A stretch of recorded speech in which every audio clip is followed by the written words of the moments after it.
السلام علیکم ورحمت الله وبرکاته. دوستانو په دغه ویډیو کې به تاسو ته د واتس اپ یو ډیر خوندور سټینګ در وښیم چې دغه سټینګ به تاسو ته تر اوسه پورې نه وي معلوم او له دغه سټینګ څخه تاسو ډیره زیاته پیدا اخیستلی سئ.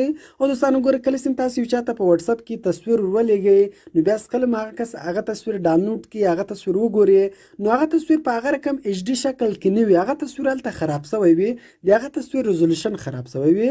نو په دې ویډیو کې تاسو یو سټینګ درښیم که چیرې بیا تاسو د دغه سټینګ په ذریعه سره هر چاته په واتس اپ کې تصویران ورولېږئ نو هغه تصویران بیا نه خرابېږي، هغه تصویران به په هغه رقم ایچ ډي شکل کې هغه کس تورځي لکه څنګه چې له تا سره وي.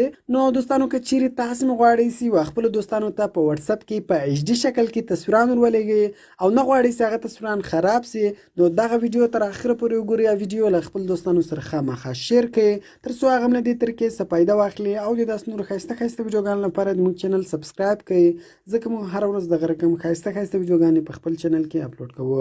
نو زه د ویډیو په طرف ویډیو شروع کوو.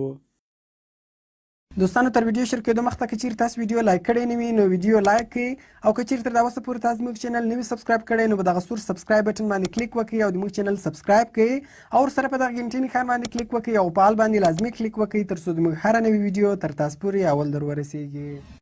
نو دوستان دې لپاره د هیڅ اپلیکیشن هم ډاونلوډېدو ضرورت نشته. دغه سټینګ په واتس اپ کې له ځانه وي نو کیدای شي تر دا وسه پورې تاسو له دغه سټینګ څخه فایده نه وي اخیستې.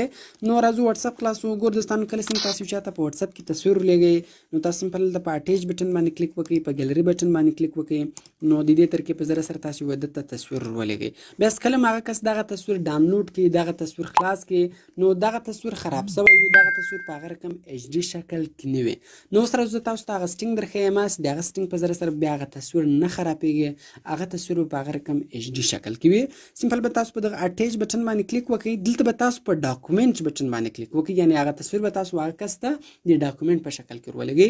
په دغه ډاکومنټ باندې به تاسو کلیک وکړئ. کله تاسو په ډاکومنټ باندې کلیک وکړئ بروز اودر ډاکومنټس باندې به تاسو کلیک وکړئ نو دلته ګوره په ایمیجز باندې کلیک وکړئ، دلته به تاسو صرف او صرف تصویران راړوي نو دلته سمپل تاسو هغه تصویر وښایاست. کله تاسو په هغه تصویر باندې کلیک وکړئ نو دلته به تاسو په سند بټن باندې کلیک وکړئ نو د دې طریقې په ذریعه سره کله هم تاسو چاته تصویر ولېږئ نو هغه تصویر به نه خرابېږي، هغه تصویر به په هغه رقم ایچ ډي شکل کې وي.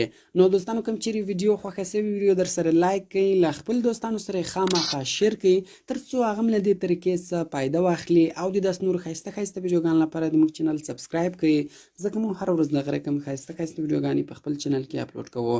نو ملاوي په نور ښایسته ښایسته ویډیوګانو کې په دعاګانو کې مو یاد ساتئ. د خدای په امان.